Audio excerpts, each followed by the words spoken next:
Hi ಸ್ನೇಹಿತರೆ, ಎಲ್ಲರಿಗೂ ಆದ್ಯ career academy YouTube ಚಾನಲ್ಗೆ ಸ್ವಾಗತ. ಯಾರೆಲ್ಲ ಈ ವಿಡಿಯೋ ನೋಡ್ತಾ ಇದ್ರೆ ದಯವಿಟ್ಟು ವಿಡಿಯೋಗೆ ಒಂದು ಲೈಕ್ ಕೊಡಿ, ಶೇರ್ ಮಾಡಿ ಮತ್ತು ಸಬ್ಸ್ಕ್ರೈಬ್ ಮಾಡ್ಕೊಳ್ಳಿ ಸ್ನೇಹಿತರೆ. ನಮ್ಮ ಒಂದು ಚಾನಲಲ್ಲಿ ಕರೆಂಟ್ ಅಫೇರ್ಸ್ನ ಪ್ಲೇ ಲಿಸ್ಟ್ ಇದೆ, ಸೋಷಿಯಲ್ ಸೈನ್ಸ್ನ ಒಂದು ಪ್ಲೇ ಲಿಸ್ಟ್ ಇದೆ, ಇಂಡಿಯನ್ ಕಾನ್ಸ್ಟಿಟ್ಯೂಷನ್ ಪ್ಲೇ ಲಿಸ್ಟ್ ಇದೆ ಮತ್ತು 8th ಸ್ಟ್ಯಾಂಡರ್ಡ್ ಸೋಷಿಯಲ್ ಸೈನ್ಸ್ನ ಒಂದು ಕಂಪ್ಲೀಟ್ ಸೀರೀಸ್ ನಡೀತಾ ಇದೆ ಸ್ನೇಹಿತರೆ. ಎಲ್ಲ ವಿಡಿಯೋಗಳನ್ನು ಸದುಪಯೋಗ ಪಡಿಸ್ಕೊಳ್ಳಿ. ಇದೆಲ್ಲ ನಿಮಗಾಗಿ ಸ್ನೇಹಿತರೆ. ಬನ್ನಿ, ಹೆಚ್ಚು ತಡ ಮಾಡದೆ ಡೈರೆಕ್ಟಾಗಿ ನಾವು ಕಂಟೆಂಟ್ಗೆ ಮೂವ್ ಆಗೋಣ. ನಾವು ನಿನ್ನೆ ಜಲಗೋಳ ಅಂತಕ್ಕಂಥದ್ದು ಭೂಗೋಳ ಅಂತಕ್ಕಂಥದ್ದು ಚರ್ಚೆ ಮಾಡಿದ್ವಿ. ಈಗ ವಾಯುಗೋಳ ಅಂತಕ್ಕಂಥದ್ದು ಚರ್ಚೆ ಮಾಡೋಣ. ಈ ವಾಯುಗೋಳ ಅಂತಂದರೆ ನಿಮ್ಗೆ ಗೊತ್ತಿದೆ, ನಮ್ಮ ವಾತಾವರಣದಲ್ಲಿರ್ತಕ್ಕಂಥ ಗಾಳಿ, ಯಾವ ರೀತಿ ಗಾಳಿಯನ್ನು ನಾವು ಗಮನಿಸ್ತೇವೆ, ಗಾಳಿಯ ಕಂಪ್ಲೀಟ್ ಓವರಾಲ್ ನಮಗೆ ಇನ್ಫಾರ್ಮೇಷನ್ ಏನು ಅಂತ ಕಂಪ್ಲೀಟಾಗಿ ಈ ಒಂದು ಚಾಪ್ಟ್ರಲ್ಲಿ ನಮಗೆ ಸಿಗುತ್ತೆ ಸ್ನೇಹಿತರೆ.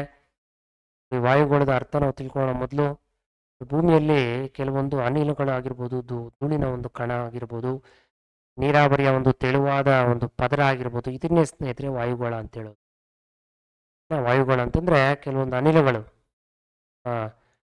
ವಾತಾವರಣದಲ್ಲಿ ದೊರಕುವ ಒಂದು ಅನಿಲ ಆಗಿರ್ಬೋದು, ಧೂಳಿನ ಒಂದು ಕಣಗಳಾಗಿರ್ಬೋದು, ನೀರಾವರಿಯ ತೆಳುವಾದ ಒಂದು ಪದರ ಆಗಿರ್ಬೋದು, ಇವನ್ನೆಲ್ಲ ವಾಯುಗೋಳ ಅಂತ ಹೇಳ್ತೀವಿ ಸ್ನೇಹಿತರೆ. ಇದೆಲ್ಲ ನಮಗೆ ಏನಕ್ಕಿದೆ ಅಂತಂದರೆ, ಈ ಎಲ್ಲ ಇರ್ತಕ್ಕಂಥದ್ದು ನಮ್ಮ ಒಂದು ಪ್ರಪಂಚದಲ್ಲಿರ್ತಕ್ಕಂಥ ಅಥವಾ ವಾತಾವರಣದಲ್ಲಿರ್ತಕ್ಕಂಥ ಪದರ ಅಂತಕ್ಕಂಥದ್ದು ಜೀವಗೋಳವನ್ನು ಬಾಹ್ಯಾಕಾಶದಿಂದ ಪ್ರತ್ಯೇಕ ಮಾಡಿ ರಕ್ಷಣೆ ಕೊಡ್ತಾ ಇದೆ. ಈ ವಾಯುಗೋಳದ ಒಂದು ಸುಮಾರು ಒಂದು ಕ್ವಾಂಟಿಟಿ, ದಪ್ಪ ಎಷ್ಟಪ್ಪ ಅಂತಂದರೆ 1000 ಕಿಲೋಮೀಟರ್ಗಳಷ್ಟಿದ್ದು, ಇದು ಅನೇಕ ಒಂದು ಬಗೆಯ ಜೀವಿಗಳಿಗೆ ಅತ್ಯವಶ್ಯಕವಾಗಿರ್ತಕ್ಕಂಥ ಒಂದು ವಾಯುಗೋಳದ ಒಂದು ಕೆಲವು ಅನಿಲಗಳು ಮಾನವ ಅಥವಾ ಇನ್ನಿತರ ಜೀವಿಗಳಿಗೆ ಉಸಿರಾಟ ಮಾಡೋದಕ್ಕೆ ತುಂಬ ಅವಶ್ಯಕವಾಗಿ ನಮಗೆ ಸಿಗ್ತಾ ಇದೆ. ಇದು ನಮಗೆ ನೆರವಾಗಿದೆ ಸ್ನೇಹಿತರೆ.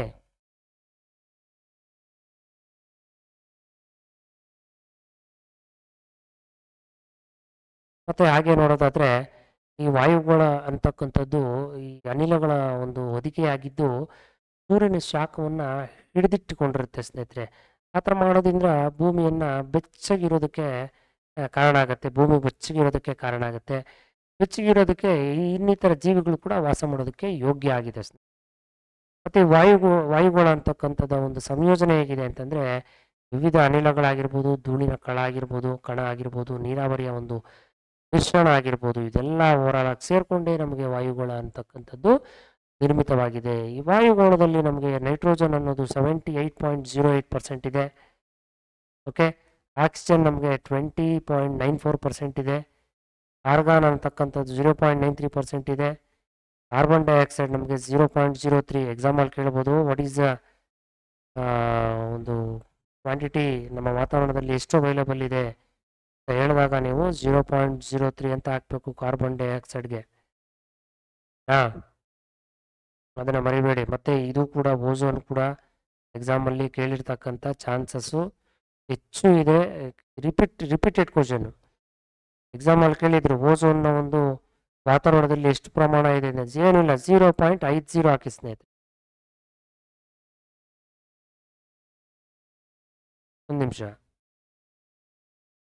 ಇಲ್ಲಿ ಓಝೋನ್ ಅಂದರೆ ಜ್ಞಾಪಕ ಇಟ್ಕೊಳ್ಳಿ, 0.0ಗಳನ್ನು 5 ಹಾಕಬೇಕು ಸ್ನೇಹಿತರೆ. ಅದಾದ್ಮೇಲೆ 5 ಹಾಕ್ಬಿಟ್ರೆ ಮುಗೀತು. ಇಲ್ಲಿ 1 2 3 4 5 zeros ಆ್ಯಂಡ್ ದಿಸ್ 1 5. ನಾನು ಏನಕ್ಕೆ ಎಕ್ಸ್ಪ್ಲೈನ್ ಮಾಡ್ತಾ ಇದ್ದೀನಿ ಅಂತಂದರೆ, ಈ ಕ್ವಶನ್ಗಳೇನೆ ಎಕ್ಸಾಮ್ಗೆ ಕೇಳ್ತಕ್ಕಂಥದ್ದು. ಎಷ್ಟು ಪ್ರಮಾಣ ಇದೆ ಅಂತ ಕೇಳ್ತಾರೆ. ಓಝೋನು 0.50 ಆಮೇಲೆ 5, carbon dioxide 0.03, organ 0.93, oxygen 20.94, nitrogen highest 78.08 ಇದೆ ಹೈಯೆಸ್ಟು.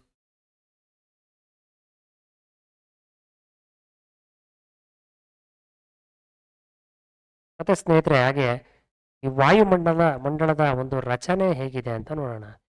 ಓವರಾಲ್ ಆಗಿ ನಿಮಗೆ ಇದರಲ್ಲಿ 5 ಪದರಗಳನ್ನಾಗಿ ನಾವು ವಿಂಗಡಣೆ ಮಾಡ್ತೀವಿ. ಒಂದನೇದು ಯಾವುದಪ್ಪ ಅಂತಂದರೆ ಪರಿವರ್ತನಾ ಮಂಡಲ. ಪರಿವರ್ತನಾ ಮಂಡಲ ಅಂದರೆ ಟ್ರೋಪೋಸ್ಫಿಯರ್. ನೋಡಿ, ಇದು ಅತ್ಯಂತ ಕೆಳಪದರು ಸ್ನೇಹಿತರೆ. ತುಂಬ ಕೆಳಗಡೆ ಇರ್ತಕ್ಕಂಥ ಒಂದು ಫಸ್ಟ್ ಸಿಗ್ತಕ್ಕಂಥ ಒಂದು ಪದರ. ಭೂಮಿಯಿಂದ ಒಂದು 18 ಕಿಲೋಮೀಟ್ರ್, ನಾವಿದಿರಲ್ವ ಅಲ್ಲಿಂದ ಒಂದು 18 ಕಿಲೋಮೀಟ್ರ್ ಹೈಟ್ ಇರುತ್ತೆ. ಹಾಗೂ ಧ್ರುವ ಪ್ರದೇಶ ಬಳಿ 82, ಭೂಮಿಯಿಂದ ಅಲ್ಲ, ಸಮಭಾಜಕ ವೃತ್ತದ ಬಳಿ 18 ಕಿಲೋಮೀಟ್ರ್ ಇರುತ್ತೆ. ಮತ್ತು ಧ್ರುವ ಪ್ರದೇಶದ ಬಳಿ 8 ಕಿಲೋಮೀಟ್ರ್ ಹೈಟ್ ಇರುತ್ತೆ ಸ್ನೇಹಿತರೆ. ಇದರಲ್ಲಿ ಹವಾಮಾನದ ಉಷ್ಣಾಂಶ ಆಗಿರ್ಬೋದು, ಒತ್ತಡ ಆಗಿರ್ಬೋದು, ಮೋಡ ಆಗಿರ್ಬೋದು, ಮಾರುತ ಆಗಿರ್ಬೋದು, ಮಳೆ, ಎಲ್ಲ ಅಂಶಗಳು ಕೂಡ ಬರುತ್ತೆ ಸ್ನೇಹಿತರೆ. ಓಕೆನಾ? ಈ ಒಂದು ಮಂಡಲದಲ್ಲಿ ಇವೆಲ್ಲ ಅಂತಕ್ಕಂಥದ್ದು ನಮಗೆ ಸಿಗುತ್ತೆ. ಎರಡನೇದು ಸಮೋಷ್ಣ ಮಂಡಲ ಅಂತ, ಸ್ಟ್ರಾಟೋಸ್ಫಿಯರ್. ಆ್ಯಕ್ಚುಲಿ ಇದು ವಾಯುಮಂಡಲದ ಎರಡನೇ ಪದರ ಆಗಿರುತ್ತೆ. ಸುಮಾರು 50 ಕಿಲೋಮೀಟ್ರ್ವರೆಗೆ ಇರುತ್ತೆ ಸ್ನೇಹಿತರೆ ಇದು. ಮತ್ತು ಇದರಲ್ಲೇ ಮೇನ್ ಓಝೋನ್ ಪದರ ಎಲ್ಲಿದೆಯಪ್ಪ ಅಂತಂದರೆ ಇದರಲ್ಲೇ ಇರೋದು. ಎಕ್ಸಾಮಲ್ಲಿ ಆಗಿತ್ತು ಒಂದು ಕ್ವಶನ್ ಒಂದ್ಸಲ, ಈ ಓಝೋನ್ ಯಾವ ಪದರದಲ್ಲಿದೆ ಅಂತ ನೀವು ಬರೀಬೇಕು, ಸಮೋಷ್ಣ ಮಂಡಲ ಅಂತ, ಸ್ಟ್ರಾಟೋಸ್ಫಿಯರ್ ಅಂತ ಬರೀಬೇಕಾಗುತ್ತೆ. ಮತ್ತು ನೋಡಿ, ಇದರಲ್ಲೇ ಸೂರ್ಯನ ಒಂದು ನೇರಳೆ, ಅತಿ ನೇರಳೆ ಅಂತಕ್ಕಂಥ ಕಿರಣಗಳು ಅಂದರೆ ಅಲ್ಟ್ರಾವೈಲೆಟ್ ಕಿರಣಗಳು ಹೀರಿಕೊಂಡು ಭೂಮಿಯ ಮೇಲೆ ಒಂದು ಎಲ್ಲ ಜೀವರಾಶಿಗಳಿಗೆ ಬಿಡುತ್ತೆ. ಅದು ಹಾಗೆ ಮಾಡೋದ್ರಿಂದನೇ ನಾವೆಲ್ಲ ಬದುಕು ಉಳಿದಿರೋದು. ಇಲ್ಲಾಂದರೆ ಯಾವಾಗಲೂ ಪ್ರಾಣ ಕಳ್ಕೋಬೇಕಾಗಿತ್ತು. ಯಾಕಂದರೆ ಅಷ್ಟು ಡೇಂಜರ್ ಆಗಿರ್ತಕ್ಕಂಥ ರೇಸ್ ಅದು, ಅಲ್ಟ್ರಾವೈಲೆಟ್ ರೇಸ್, ಅತಿ ನೇರಳೆ, ಅದನ್ನು ಹೀರ್ಕೊಂಡ್ಬಿಡುತ್ತೆ ಓಝೋನ್ ಪದರ. ಅದಕ್ಕೆ ನಾವು ಓಝೋನ್ ಪದರನ ಕಾಪಾಡಬೇಕು. ಈ ಥರ ಎಲ್ಲ ಬಗೆಯ ಹವಾಮಾನದ ಅಂಶಗಳು ಮುಕ್ತವಾಗಿರುವುದು ಅಂತೇಳಿ. ಆಮೇಲೆ ಈ ಒಂದು ಝೋನಲ್ಲೇ ಜೆಟ್ ವಿಮಾನಗಳೆಲ್ಲ ಹಾರಾಡೋದಕ್ಕೆ ಸೂಕ್ತ. ಆಮೇಲೆ ನೆಕ್ಸ್ಟು ಮೂರನೇದು ಯಾವುದಪ್ಪ ಅಂತಂದರೆ ಮಧ್ಯಂತರ. ಮೂರನೇದು ಮಧ್ಯಂತರ ಮಂಡಲ, ಮೆಸೋಸ್ಫಿಯರ್. ನೋಡಿ, ಇದರಲ್ಲಿ ಓವರಾಲ್ 80 ಕಿಲೋಮೀಟ್ರ್ವರೆಗೆ ಇರುತ್ತೆ ಇದು. ಮತ್ತು ಈ ಒಂದು ಮಂಡಲದಲ್ಲಿ ಎತ್ತರಕ್ಕೆ ಹೋದಂತೆಲ್ಲ ಉಷ್ಣಾಂಶ ಏನಾಗುತ್ತೆ, ಕಡಿಮೆ ಆಗ್ತಾ ಇರುತ್ತೆ ಸ್ನೇಹಿತರೆ. ಮತ್ತು ಇದು ಅತಿ ಶೀತ ವಲಯ, ಇದು ಶೀತ ಉಷ್ಣಾಂಶ ಇರ್ತಕ್ಕಂಥ ಒಂದು ಮಂಡಲ ಇದು. ಇನ್ನು ನಾಲ್ಕನೇದು ಉಷ್ಣತಾ ಮಂಡಲ. ತುಂಬ ಹೀಟ್ ಇರುತ್ತೆ ಇದರಲ್ಲಿ. ನೋಡಿ, ಮೇಲೆ ಹೋದಂತೆಲ್ಲ ತುಂಬ ಬಿಸಿ ಇರುತ್ತೆ, ತೀವ್ರವಾಗಿ ಹೆಚ್ಚಿರುತ್ತೆ. ಇದನ್ನು ಆಯಾನು ಮಂಡಲ ಅಂತ ಕರಿತೀವಿ ನಾವು. ಇದರಲ್ಲೇ ರೇಡಿಯೋ ತರಂಗಗಳೆಲ್ಲ ಇರೋದು, ರೇಡಿಯೋ ಫ್ರೀಕ್ವೆನ್ಸಿಗಳು, ಸೆಟಲೈಟ್ಸ್ಗಳೆಲ್ಲ ಈ ಒಂದು ಇದರಲ್ಲೇ ನಾವು ಕಾಣ್ಬೋದು ಸ್ನೇಹಿತರೆ. ಐದನೇದು ಬಾಹ್ಯ ಮಂಡಲ, ಲಾಸ್ಟ್ ಒನ್ನು, ಎಕ್ಸೋಸ್ಫಿಯರು. ಇದು ತುಂಬ ಟಾಪಲ್ಲಿರುತ್ತೆ. ಈ ಒಂದು ಪದರದಲ್ಲಿ ನೋಡಿ, ಒತ್ತಡ ಅಂತಕ್ಕಂಥದ್ದು ತುಂಬ ಕಡಿಮೆ ಒತ್ತಡ ಇರ್ತಕ್ಕಂಥ ಒಂದು ಜಾಗ ಬಾಹ್ಯ ಮಂಡಲ ಅಂತಕ್ಕಂಥದ್ದು. ಒತ್ತಡ ಅನ್ನತಕ್ಕಂಥದ್ದು ತುಂಬ ಕಡಿಮೆ ಇರುತ್ತೆ. ನೆಕ್ಸ್ಟ್ ಹವಾಮಾನದ ಘಟಕಾಂಶಗಳು ನೋಡೋದಾದರೆ, ಹವಾಮಾನದ ಘಟಕಾಂಶಗಳು ಎಲಿಮೆಂಟ್ಸ್ ಆಫ್ ವೆದರಲ್ಲಿ ಉಷ್ಣಾಂಶ ಇರುತ್ತೆ, ಒತ್ತಡ ಇರುತ್ತೆ, ಮಾರುತಗಳಿರುತ್ತೆ, ತೇವಾಂಶ ಇರುತ್ತೆ, ಮೋಡ, ಮಳೆ, ಇವೆಲ್ಲ ಕೂಡ ಹವಾಮಾನದ ಘಟಕಾಂಶಗಳು. ಓಕೆ, ಫಸ್ಟ್ ಆಫ್ ಆಲ್ ಹವಾಮಾನ ಅಂದರೆ ಏನು? ಹವಾಮಾನ ಅಂತಂದರೆ ಒಂದು ಜಾಗದಲ್ಲಿ ಅಥವಾ ಒಂದು ನಿಗದಿತ ಒಂದು ಸ್ಥಳದಲ್ಲಿ ಕಂಡುಬರುವ ಒಂದು ವಾಯುಮಂಡಲದ ಒಂದು ಪರಿಸ್ಥಿತಿ, ಕಂಡೀಷನ್ನು ಯಾವ ಥರ ಇದೆ ಕ್ಲೈಮೇಟು ಅಂತೇಳಿ ನಾವು ನೋಡಲ್ವಾ, ಅದೇ ಹವಾಮಾನ ಅಂತಂದರೆ. ಹವಾಮಾನ ಅಲ್ಲ, ಹವಾಮಾನ. ಓಕೆ, ಹವಾಮಾನ ಅನ್ನೋದೇ ಬೇರೆ, ಹವಾಮಾನ ಅನ್ನೋದೇ ಬೇರೆ. ನೋಡಿ ಎಷ್ಟು ಡಿಫ್ರೆನ್ಸ್ ಇದೆ. ಇದಕ್ಕೆ ಪ್ರತಿಯಾಗಿ ಒಂದು ಪ್ರದೇಶದ ದೀರ್ಘಾವಧಿಯ ಹವಾಮಾನದ ಒಂದು ಸರಾಸರಿಯನ್ನು ನಾವೇನು ಕರಿತೀವಿ, ವಾಯು ಗುಣ ಅಂತ ಕರಿತೀವಿ. ಆವ್ರೇಜ್ ಒಂದು ರೀಜನ್ನ ಒಂದು ಲಾಂಗ್ ಟರ್ಮ್ ಕ್ಲೈಮೇಟನ್ನು ನಾವೇನಂತ ಕರಿತೀವಿ, ಒಂದು ವಾಯುಗುಣ ಅಂತ ಕರಿತೀವಿ. ಒಂದು 1 by 1 ನೋಡ್ಕೊಂಡು ಹೋಗೋಣ. ಉಷ್ಣಾಂಶ ಅಂದರೆ ಏನು? ಹೆಚ್ಚು ಬಿಸಿ ಇರ್ತಕ್ಕಂಥದ್ದೇ ಉಷ್ಣ. ನೋಡಿ, ಭೂಮಿ ಸೂರ್ಯನಿಂದ ಪಡೆಯುವ ಶಾಖವನ್ನು ಸೂರ್ಯಜನ್ಯ ಶಾಖ ಅಂತ, ಐಸೋಲೇಷನ್ ಅಂತ ಕರಿತೀವಿ. ಭೂಮಿ ಸೂರ್ಯನಿಂದ ಪಡ್ತಕ್ಕಂಥ ಶಾಖನ ನಾವು ಏನಂತ ಕರಿತೀವಿ, ಸೂರ್ಯಜನ್ಯ ಶಾಖ. ಅಂದರೆ ಸೂರ್ಯ ಕೊಡ್ತಕ್ಕಂಥ ನಮಗೆ ಶಾಖ ಆಗಿರುತ್ತೆ, ಅಂದರೆ ಸೂರ್ಯನಿಂದ ಬರುವ ಕಿರಣ ಆಗಿದೆ ಅಂತ ಅರ್ಥ. ನೋಡಿ, ವಾಯುಮಂಡಲದ ಉಷ್ಣಾಂಶವನ್ನು ಅಳೆಯೋದಕ್ಕೆ ನಾವೇನಂತ ಕರಿತೀವಿ, ಉಷ್ಣತಾಮಾಪಕ, ಥರ್ಮೋಮೀಟರು. ಎಕ್ಸಾಮಲ್ಲಿ ಕೇಳಿರೋ ಕ್ವಶನ್ ಇದು. ಮತ್ತು ಇದನ್ನು ನಾವು ಸೆಂಟಿಗ್ರೇಡ್ ಮತ್ತು ಫ್ಯಾರನೈಟ್ ಅಂತಲೂ ಕರಿತೀವಿ. ಉಷ್ಣತಾಮಾಪಕವನ್ನು ನಾವು ಉಷ್ಣತಾಮಾಪಕಗಳನ್ನು, ಉಷ್ಣಾಂಶನ ಅಳೆಯೋದಕ್ಕೆ ನಾವು ಸೆಂಟಿಗ್ರೇಡ್ ಅಥವಾ ಫ್ಯಾರನೈಟ್ ಅಂತಲೂ ಕರಿತೀವಿ. ಉಷ್ಣಾಂಶದ ಮೇಲೆ ಪ್ರಭಾವವನ್ನು ಬೀರ್ತಕ್ಕಂಥ ಅಂಶ ಯಾವುದಪ್ಪ ಅಂತಂದರೆ ಅಕ್ಷಾಂಶ. ಒಂದು ಸ್ಥಳದ ಎತ್ತರ ಮತ್ತು ಸಮುದ್ರದಿಂದ ಇರುವ ದೂರ, ಮಾರುತಗಳು, ಸಾಗರ ಪ್ರವಾಹಗಳು, ಮೋಡಗಳು, ಮಳೆ ಇತ್ಯಾದಿ ಇವೆಲ್ಲ ಒಂದು ಉಷ್ಣಾಂಶದ ಮೇಲೆ ಪರಿಣಾಮ ಬೀರುತ್ತೆ ಸ್ನೇಹಿತರೆ. ಉಷ್ಣಾಂಶ ಅದ ಒಂದು ಸಾಮಾನ್ಯ ಇಳಿಕೆಯ ಪ್ರಮಾಣ ಎಷ್ಟಪ್ಪ ಅಂತಂದ್ರೆ ನೋಡಿ ಇಲ್ಲಿದೆ, ಸಾಮಾನ್ಯ ಇಳಿಕೆ ಪ್ರಮಾಣ ಎಷ್ಟಪ್ಪ ಅಂತಂದರೆ 1 ಕಿಲೋಮೀಟ್ರಿಗೆ 6.4 ಡಿಗ್ರಿ ಸೆಂಟಿಗ್ರೇಡು ಮತ್ತು ಅಥವಾ 165 ಮೀಟ್ರು ಅಂದರೆ 165 ಮೀಟ್ರಿಗೆ 1 ಡಿಗ್ರಿ ಅಂತ ನೋಡಿ. ಇಷ್ಟು ನಮಗೆ ಕಡಿಮೆ ಆಗ್ತಾ ಹೋಗುತ್ತೆ ಉಷ್ಣಾಂಶದ ಒಂದು ಸಾಮಾನ್ಯ ಒಂದು ಪ್ರಮಾಣ ಅಂತ ಹೇಳಿ. ನೆಕ್ಸ್ಟ್ ಉಷ್ಣಾಂಶದ ಒಂದು ವಿಪರ್ಯಯ ಅಂತ ಏನಂತಂದರೆ ನೋಡಿ, ಮೇಲೆ ಹೋಗ್ತಾ ಇದ್ದಂಗೆಲ್ಲನೂ ನಮಗೆ ಉಷ್ಣಾಂಶ ಅಂತಕ್ಕಂಥದ್ದು ಉಷ್ಣಾಂಶ ಕಡಿಮೆ ಆಗೋ ಬದಲು ಏನಪ್ಪ ಆಗುತ್ತೆ ಅಂತಂದರೆ ಜಾಸ್ತಿ ಆಗಿಬಿಡುತ್ತೆ. ಕಡಿಮೆ ಆಗೋ ಬದಲು ಇನ್ಕ್ರೀಸ್ ಆಗಿಬಿಡುತ್ತೆ. ಡಿಕ್ರೀಸ್ ಆಗೋ ಬದಲು ಇನ್ಕ್ರೀಸ್ ಆಗೋಗೋದೇ ಈ ಒಂದು ಉಷ್ಣಾಂಶದ ಒಂದು ವಿಪರ್ಯಯ ಅಂತ ಹೇಳ್ತೀವಿ. ಏನಾ ಇದು ನೋಡಿ, ಇದಕ್ಕೆ ಕಾರಣ ಏನಪ್ಪ, ಈ ಥರ ಕಡಿಮೆ ಇರೋದು ಇಮಿಡಿಯೇಟ್ಲಿ ರೈಸ್ ಆಗೋದಕ್ಕೆ ಕಾರಣ ಏನಪ್ಪ ಅಂತಂದರೆ ದೀರ್ಘಾವಧಿಯ ರಾತ್ರಿ ಇರ್ತಕ್ಕಂಥ ಮೋಡರಹಿತ ಶುಭ್ರ ಆಕಾಶ. ಮೋಡನೇ ಇರಲ್ಲ, ಅವಾಗ ಏನಾಗುತ್ತೆ, ರೈಸ್ ಆಗೋಗುತ್ತೆ ನಮಗೆ ಬಿಸಿ. ಮೋಡ ಇದ್ರೇ ನಮ್ಮ ಅಲ್ಪ ಸ್ವಲ್ಪ ನಮಗೆ ಬಿಸಿ ಅನ್ನೋದು ಕಂಟ್ರೋಲ್ ಆಗೋದು. ಮೋಡ ಇಲ್ಲ ಅಂತಂದರೆ ತುಂಬ ಜಾಸ್ತಿ ಬಿಸಿ ಬಂದ್ಬಿಡುತ್ತೆ, ನಮಗೆ ಬಿಸಿಲು ಜಾಸ್ತಿ ಬರುತ್ತೆ. ಮತ್ತು ಒಣಗಾಳಿ, ಮಾರುತರಹಿತ, ಹಿಮಾವೃತ ಪರ್ವತದ ಮೇಲ್ಭಾಗ, ಇವೆಲ್ಲ ಕೂಡ ರೀಸನ್ಸು ಉಷ್ಣಾಂಶ ವಿಪರ್ಯಯ ಆಗೋದಕ್ಕೆ ಕಾರಣ. ಮತ್ತೆ ಕೆಲವೊಂದು ಉಷ್ಣಾಂಶಗಳ ಒಂದು ವಲಯಗಳಿದ್ದಾವೆ. ಅದರಲ್ಲಿ ಮೊದಲನೇ ನೋಡೋಣ, ಉಷ್ಣವಲಯ ಟೋರಿಡ್ ಝೋನು. ಅಂದರೆ ಇದನ್ನು ನಾವು ನೋಡೋದಾದರೆ ಸೌರಶಾಖ ತುಂಬ ಜಾಸ್ತಿ ಇರುತ್ತೆ. ಓಕೆನಾ. 0 ಡಿಗ್ರಿ ಅಕ್ಷಾಂಶ ಸಮಭಾಜಕ ವೃತ್ತದಿಂದ ಕರ್ಕಾಟಕ ಸಂಕ್ರಾಂತಿ ವೃತ್ತ ಅಂದರೆ 23.5 ಡಿಗ್ರಿ ಉತ್ತರದಲ್ಲಿ ಅಷ್ಟು ನಮಗೆ ಜಾಸ್ತಿ ಇರುತ್ತೆ ಉಷ್ಣಾಂಶ. ನಮಗೆ 23.5 ಡಿಗ್ರಿ ಇರುತ್ತೆ ಉತ್ತರದಲ್ಲಿ, ಮತ್ತು ದಕ್ಷಿಣದಲ್ಲಿ 23.5 ಡಿಗ್ರಿ ಇರುತ್ತೆ. ಮತ್ತು ಈ ವಲಯವು ಸೂರ್ಯನ ನೇರವಾದ ಕಿರಣಗಳನ್ನು ಪಡೆಯೋದು, ಡೈರೆಕ್ಟಾಗಿ ನಮಗೆ ರೇಸ್ ಬೀಳೋದ್ರಿಂದ ಉಷ್ಣವಲಯ ತುಂಬ ಬಿಸಿಯಾಗಿರುತ್ತೆ. ಅಂದರೆ ತುಂಬ ಶಾಖ ಹೆಚ್ಚಾಗಿರ್ತಕ್ಕಂಥ ಒಂದು ವಲಯ ಇದು ಉಷ್ಣವಲಯ. ಇನ್ನು ಎರಡನೇದು ನೋಡೋದಾದರೆ ಸಮಶೀತೋಷ್ಣ ವಲಯ. ಸಮಶೀತೋಷ್ಣ ವಲಯ ಅಂತಂದರೆ ಇದರಲ್ಲಿ ಈ ವಲಯದಲ್ಲಿ ಉಷ್ಣಾಂಶ ಅನ್ನತಕ್ಕಂಥದ್ದು ಅತಿ ಹೆಚ್ಚು ಅಥವಾ ಅತಿ ಕಡಿಮೆ ಇರದೆ ಸಮತೋಲನವಾಗಿರುತ್ತೆ. ಜಾಸ್ತಿನೂ ಇರಲ್ಲ, ಕಡಿಮೆ ಇರಲ್ಲ, ಈಕ್ವಲ್ ಆಗಿರ್ತಕ್ಕಂಥದ್ದು. ಮತ್ತು ಉತ್ತರಾರ್ಧಗೋಳದಲ್ಲಿ 23.5 ಡಿಗ್ರಿ ಉತ್ತರದಿಂದ ಮತ್ತು 66.5 ಉತ್ತರ ಅಂದರೆ ಕರ್ಕಾಟಕ ಸಂಕ್ರಾಂತಿ ವೃತ್ತದಿಂದ ಆರ್ಕ್ಟಿಕ್ ವೃತ್ತದವರೆಗೆ ನಮಗೆ ಈ ಒಂದು 66.5 ಡಿಗ್ರಿ ಅಷ್ಟೊಂದು ಟೆಂಪರೇಚರ್ ಇರುತ್ತೆ. ಮತ್ತು ದಕ್ಷಿಣಾರ್ಧಗೋಳದಲ್ಲಿ 23.5 ಡಿಗ್ರಿ ದಕ್ಷಿಣದಿಂದ 66.5 ಡಿಗ್ರಿ ದಕ್ಷಿಣದವರೆಗೆ ನಮಗೆ ಈ ಒಂದು ಟೆಂಪರೇಚರ್ ಇರುತ್ತೆ. ನೆಕ್ಸ್ಟ್ ಮೂರನೇದು ಶೀತ ವಲಯ. ಶೀತ ಅಂತಂದ್ರೇ ಫ್ರಿಜಿಡ್, ಕೋಲ್ಡ್, ಅತಿ ಕೋಲ್ಡ್ ಇರ್ತಕ್ಕಂಥ ಒಂದು ಪ್ರದೇಶ. ನೋಡಿ, ಇದು 66.5 ಡಿಗ್ರಿ ಉತ್ತರದಿಂದ 90 ಡಿಗ್ರಿ ಉತ್ತರದ ಧ್ರುವದವರೆಗೆ ಇರುತ್ತೆ. ದಕ್ಷಿಣಾರ್ಧಗೋಳದಲ್ಲಿ 66.5 ಡಿಗ್ರಿ ದಕ್ಷಿಣದಿಂದ 90 ಡಿಗ್ರಿ ದಕ್ಷಿಣ ಧ್ರುವವರೆಗೆ ಇರುತ್ತೆ. ಓಕೆನಾ. ಯಾಕಪ್ಪ ಈ ರೀತಿ ಕಡಿಮೆ ಇರುತ್ತೆ ಶೀತವಲಯದಲ್ಲಿ ತುಂಬ ಕೋಲ್ಡ್ ಯಾಕಿರುತ್ತಪ್ಪ ಅಂತಂದರೆ ಇಲ್ಲಿ ಸೂರ್ಯನ ಕಿರಣಗಳೇನಾಗುತ್ತೆ ಸ್ಟ್ರೈಟಾಗಿ ಬೀಳಲ್ಲ, ಓರೆಯಾಗಿ ಬೀಳೋದ್ರಿಂದ ಉಷ್ಣಾಂಶ ಅನ್ನತಕ್ಕಂಥ ತುಂಬ ಕಡಿಮೆ ಇರುತ್ತೆ ಸ್ನೇಹಿತರೆ. ಏನಾ. ನೆಕ್ಸ್ಟು ಸಮೋಷ್ಣ ರೇಖೆ. 4ನೇದು ಸಮೋಷ್ಣ ರೇಖೆ. ಐಸೋಧರ್ಮ್ ಅಂತ.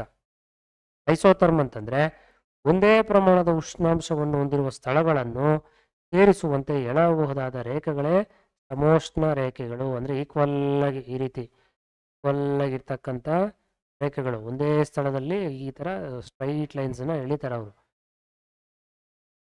ಅದಕ್ಕೆ ನಾವು ಸಮೋಷ್ಣ ರೇಖೆಗಳು ಅಂತ ನಾವು ಕರಿತೀವಿ ಇದನ್ನು. ಓಕೆನಾ. ಅದಾದಮೇಲೆ ನಿಮ್ಗೆ ಗೊತ್ತಿರಲಿ, ಇದು ಜನರಲ್ ನಾಲೆಡ್ಜು. ಏನಪ್ಪ ಅಂತಂದರೆ ಅತಿ ಹೆಚ್ಚು ಹಾಗೂ ಅತಿ ಕಡಿಮೆ ಉಷ್ಣಾಂಶ ಇರ್ತಕ್ಕಂಥ ಸ್ಥಳ ಯಾವುದಪ್ಪ ಅಂತಂದರೆ ಮೊದಲನೇದು ಆಫ್ರಿಕಾದಲ್ಲಿ ಲಿಬಿಯಾ ಅಂತಕ್ಕಂಥ ದೇಶದಲ್ಲಿರ್ತಕ್ಕಂಥ ಒಂದು ಸ್ಥಳ ಅಲ್ ಅಜಿಜಿಯಾ ಅಂತ. ಈ ಜಾಗದಲ್ಲಿ ಅತಿ ಹೆಚ್ಚು ಬಿಸಿಲು, ಏನು ತಡ್ಕೊಳಕ್ಕಾಗದೇ ಇರೋಷ್ಟು ಬಿಸಿಲು. ಆವ್ರೇಜು +58 ಸೆಂಟಿಗ್ರೇಡ್ ಅಂದರೆ ಏನು ತಮಾಷೆನಾ. ಆದರೆ ಈ ರಷ್ಯಾದ ಸೈಬಿಯಾ ಭಾಗದಲ್ಲಿರ್ತಕ್ಕಂಥ ಬರ್ಕೋಯನ್ಸ್ಕ್ ಭೂಭಾಗದಲ್ಲೇ ಜನವಸತಿ ಇರುವ ಅತಿ ಕಡಿಮೆ ಉಷ್ಣಾಂಶ, ಅಷ್ಟು ಕಡಿಮೆ ಇರುತ್ತೆ, ಅಷ್ಟು ಬಿಸಿಲಿರಲ್ಲ. ಆವ್ರೇಜ್ ಆಗಿ -24 ಡಿಗ್ರಿ ಸೆಂಟಿಗ್ರೇಡ್ ಇರುತ್ತೆ. ಇದು ಪ್ರಪಂಚದ ವಿಷಯಕ್ಕೆ ಬಂದಾಗ, ಇನ್ನು ಭಾರತದಲ್ಲಿ ರಾಜಸ್ಥಾನದ ಒಂದು ಗಂಗಾನಗರ ಅಂತಕ್ಕಂಥ ಒಂದು ಜಾಗದಲ್ಲಿ ಬೇಸಿಗೆಯಲ್ಲಿ ಮ್ಯಾಕ್ಸಿಮಮ್ ನಮಗೆ +54 ಡಿಗ್ರಿ ಸೆಂಟಿಗ್ರೇಡು ಬಿಸಿಲಿರುತ್ತೆ. ಆಗ ಅಷ್ಟೇ ಕೋಲ್ಡ್ ಎಲ್ಲಪ್ಪ ಇರುತ್ತಂತೆ ಜಮ್ಮು ಕಾಶ್ಮೀರದ ಲೇಹ್ ಪ್ರದೇಶದಲ್ಲಿ ಚಳಿಗಾಲದ ಟೈಮಲ್ಲಿ -10 ಡಿಗ್ರಿ. ಇಲ್ಲೇ ಸೈನಿಕರು ಪಾಪ ಹೋಗಿ ಸ್ಟ್ರಗಲ್ ಮಾಡೋದು, ಹೇಗಪ್ಪ ಇರೋದು -10 ಡಿಗ್ರಿಯಲ್ಲಿ. ನೋಡಿ ಇಲ್ಲಿ -10 ಡಿಗ್ರಿ ಇದೆ, ಇಲ್ಲಿ ರಷ್ಯಾದಲ್ಲಿ -24. ನಮ್ಮ ದೇಶಕ್ಕಿಂತ ಇನ್ನೂ ಡಬಲ್ ಇಲ್ಲಿ -10 ಡಿಗ್ರಿ ನಮ್ಮ ಒಂದು ಜಮ್ಮು ಕಾಶ್ಮೀರದ ಒಂದು ಲೇ ಜಾಗದಲ್ಲಿ. ಮತ್ತೆ ಇನ್ನ ಅಂಟಾರ್ಕ್ಟಿಕ್ ಮೇಲೆ ವಸ್ಟೋಕ್ ಪ್ರದೇಶವನ್ನ ಪ್ರಪಂಚದ ಅತ್ಯಂತ ಶೀತ, ನೋಡಿ ಪ್ರಪಂಚದ ಅತ್ಯಂತ ಶೀತವಾದ ಒಂದು ಪ್ರದೇಶ ಯಾವುದು ಅಂತ ಹೇಳಿದಾಗ ನಾವು ಪ್ರಪಂಚದ ಅತ್ಯಂತ ಶೀತವಾದಂತಹ ಜಾಗ ಎಲ್ಲಿ ಅಂತ ಹೇಳಿದ್ರೆ -89 ಡಿಗ್ರಿ ಸೆಂಟಿಗ್ರೇಡ್ ಇರುತ್ತೆ. ಅಂಟಾರ್ಕ್ಟಿಕ್ನಲ್ಲಿರುವ ವಸ್ಟ್ರೋಕ್ ಪ್ರದೇಶವನ್ನು ನಾವು ಅತ್ಯಂತ ಶೀತವಿರ್ತಕ್ಕಂಥ ಒಂದು ಪ್ರದೇಶ ಅಂತ ಹೇಳಿಬೋದು ಸ್ನೇಹಿತರೆ. ಓಕೆ, ಮತ್ತೆ ಹಾಗೆ ನೋಡೋದಾದ್ರೆ ಸ್ನೇಹಿತರೆ ವಾಯುಮಂಡಲದ ಒತ್ತಡ ಅದ್ರ ಬಗ್ಗೆ ಸ್ವಲ್ಪ ಚರ್ಚೆ ಮಾಡೋಣ. ಅಂದ್ರೆ ಪ್ರೆಷರ್, ಏರ್ ಗಾಳಿ ಇರುತ್ತಲ್ಲ ಅದರದ್ದು ತೂಕ ಎಷ್ಟಿರುತ್ತೆ ಅಂತ ನೋಡಿ. ಗಾಳಿ ಅತ್ಯಂತ ತೂಕವನ್ನು ಹೊಂದಿದೆ. ನೋಡಿ ಭೂಮಿಯ ಮೇಲೆ ಒತ್ತಡವನ್ನು ಉಂಟು ಮಾಡೋದೇ ಇದು. ಓಕೆನಾ, ಇದನ್ನೇ ನಾವು ವಾಯುಮಂಡಲದ ಒತ್ತಡ ಅಂತ ಕರಿತೀವಿ. ಈ ವಾಯುಮಂಡಲದ ಒತ್ತಡವನ್ನು ನಾವು ಅಳಿಯೋದಕ್ಕೆ ಏನಂತ ಕರಿತೀವಿ ಅಂತಂದ್ರೆ ಬಾರೋಮೀಟರ್ ಅಂತ ಕರಿತೀವಿ, ವಾಯು ಭಾರ ಮಾಪಕ ಅಂತ ಕರಿತೀವಿ. ಇದನ್ನ ನಾವು ಮಿಲಿ ಬಾರ್ಗಳಲ್ಲಿ ಅಳಿತೀವಿ. ಮತ್ತೆ ನೋಡಿ ಸಮುದ್ರ ಮಟ್ಟದಲ್ಲಿ ವಾಯುಮಂಡಲದ ಒಂದು ಆವರೇಜು 1013.25 ಮಿಲಿ ಬಾರ್ಗಳಷ್ಟು ಇರುತ್ತೆ. ಸಮುದ್ರ ಮಟ್ಟದಲ್ಲಿ ವಾಯುಮಂಡಲದ ಒಂದು ಸರಾಸರಿ ಒತ್ತಡ, ಅದು ಗೊತ್ತಿರಲಿ ಸ್ನೇಹಿತರೆ. ಮತ್ತೆ ಪ್ರಪಂಚದಲ್ಲಿರ್ತಕ್ಕಂಥ ಮುಖ್ಯ ಒತ್ತಡ ಪಟ್ಟಿಗಳನ್ನ ಇಲ್ಲಿ 7 ಇದಾವೆ. ಆ 7 ಕೂಡ ನಾವು ಚರ್ಚೆ ಮಾಡ್ತಾ ಹೋಗೋಣ. ನೋಡಿ ಡಯಾಗ್ರಾಮ್ ನೋಡ್ಕೊಂಡ್ರೆ ಸಾಕು, ನಮ್ಗೆ ಅರ್ಥ ಆಗ್ಬಿಡುತ್ತೆ. 7 ಕೂಡ ಇಲ್ಲೇ ಇದೆ. 1 2 3 4 5 6 7 7 ಕೂಡ ಇಲ್ಲೇ ಇದ್ದಾವೆ. 7ರ ಬಗ್ಗೆನೂ ಚರ್ಚೆ ಮಾಡ್ತಾ ಹೋದ್ರೆ ಇಲ್ಲಿ ಮೊದಲನೇದಾಗಿ ಸಮಭಾಜಕ ವೃತ್ತ ಕಡಿಮೆ ಒತ್ತಡ ಪಟ್ಟಿ, ಇಲ್ಲಿ ಕಡಿಮೆ ಇರುತ್ತೆ ಪ್ರೆಷರ್, ಈ ಜಾಗದಲ್ಲಿ ಪ್ರೆಷರ್ ಕಡಿಮೆ ಇರುತ್ತೆ. ಮತ್ತೆ ಇನ್ನು ಸ್ವಲ್ಪ ಮೇಲೆ ಹೋದಾಗ ಉಪ ಉಷ್ಣವಲಯದ ಅಧಿಕ ಒತ್ತಡ ಪಟ್ಟಿ ಒಂದು ಸ್ವಲ್ಪ ಜಾಸ್ತಿ ಆಗುತ್ತೆ, ಇಲ್ಲಿಗಿಂತ 0ಗಿಂತ ಒಂದು ಸ್ವಲ್ಪ ಜಾಸ್ತಿ ಆಗುತ್ತೆ. ಮತ್ತೆ ಉತ್ತರ ಧ್ರುವೀಯ ಕಡಿಮೆ ಒತ್ತಡ ಪಟ್ಟಿ ಅಂತಂದ್ರೆ ಇಲ್ಲಿ ಪ್ರೆಷರ್ ಅನ್ನತಕ್ಕಂಥದ್ದು 60 ಡಿಗ್ರಿ ಇದ್ರೂ ಕೂಡ ಬಟ್ ಪ್ರೆಷರ್ ಅಂತಕ್ಕಂಥದ್ದು ಇದಕ್ಕಿಂತ ಇನ್ನು ಸ್ವಲ್ಪ ಕಡಿಮೆ ಇರುತ್ತೆ ಇದು. ಓಕೆನಾ, ಈ ಅಧಿಕ ಒತ್ತಡಕ್ಕಿಂತ ಇನ್ನು ಸ್ವಲ್ಪ ಮೇಲೆ ಹೋಗ್ತಾ ಹೋಗ್ತಾ ಸ್ವಲ್ಪ ಕಡಿಮೆ ಇರುತ್ತೆ ಸ್ನೇಹಿತರೆ. ಇಲ್ಲಿ ಕಂಪ್ಲೀಟ್ ಕಡಿಮೆ ಇರುತ್ತೆ.